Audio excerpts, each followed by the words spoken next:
Hello, my name is Comic Book Craig. Today I'm going to review Batman The Dark Knight Returns.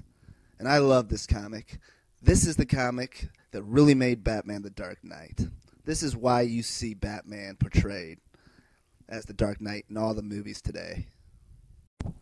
What makes this Batman comic different from the outset is that we have a 55-year-old retired Batman, and he doesn't seem to be happy in retirement. And he's older. He's definitely slower and not the fighter that he used to be. And it almost has the feel of like an older athlete who is at the end of his career, and he doesn't think he's quite washed up. You know, he still has something left in the tank. He's not what he used to be, but he still has something, to offer in crime fighting. And I'll get into the plot, but I want to say at the outset what really makes this comic great is just how Bruce Wayne and Batman are portrayed in the little scenes. For example, in the first scene, we have Bruce Wayne walking down an alley. Presumably, it's almost as if he's walking down a dark alley on purpose because he's been retired for so long. He's tired of being in retirement, and he's looking for action. He wants these two muggers to mug him. And so there's these two muggers, and they're walking up to Bruce Wayne.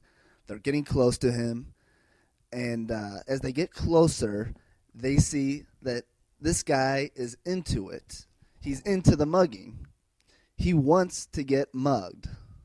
And that's really kind of the trademark of Frank Miller's version of Batman. I mean, part of him is a little bit out there, a little bit, I don't want to say messed up, but he really just wants to find a reason to punish criminals. That scene shows that he does take a little bit of pleasure in giving criminals, what they deserve, giving muggers what they deserve. They don't end up mugging him. They look into his eyes and they get too scared to mug him, but it just kind of shows, oh, this is about to be fun. I'm going to enjoy this.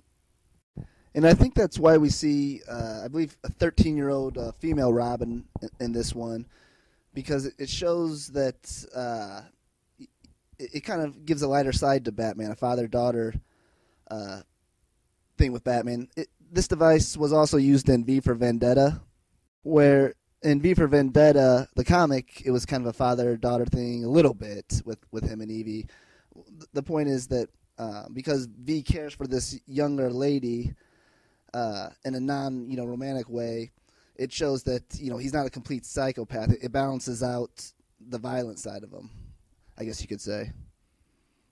A lot of people say that Frank Miller doesn't like women or that his comics are anti-woman, but this Robin character is, in my opinion, the most interesting female comic book character I've ever read in any comics. When her origin kind of is, Batman comes out of retirement. She'd be too young to have known who Batman was because he'd been in retirement for 10 years. And she just on her own accord begins dressing up as Robin and, trying to fight crime in her own way. She's a young, fearless girl who follows Batman around without Batman even knowing it. And she winds up saving his life, so Batman agrees to train her, and she becomes the new Robin. But the most interesting part about the plot, and what's the most memorable thing about this comic, is how the relationship develops between Batman and Superman.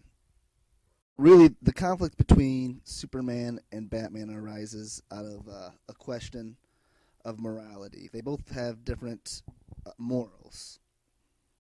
For Superman, he has a really basic, childish view of morality, which is unfortunately really shared by probably a lot of Americans and people in different countries. For Superman, it's, hey, America's the good guy or the president's the good guy, regardless of who the president is. And whatever orders he gets, he's going to follow them because, that's just what he sees as right.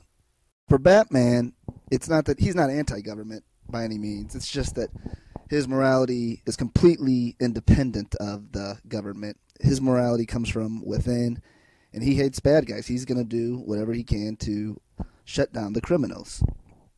And because of this, he's an outlaw.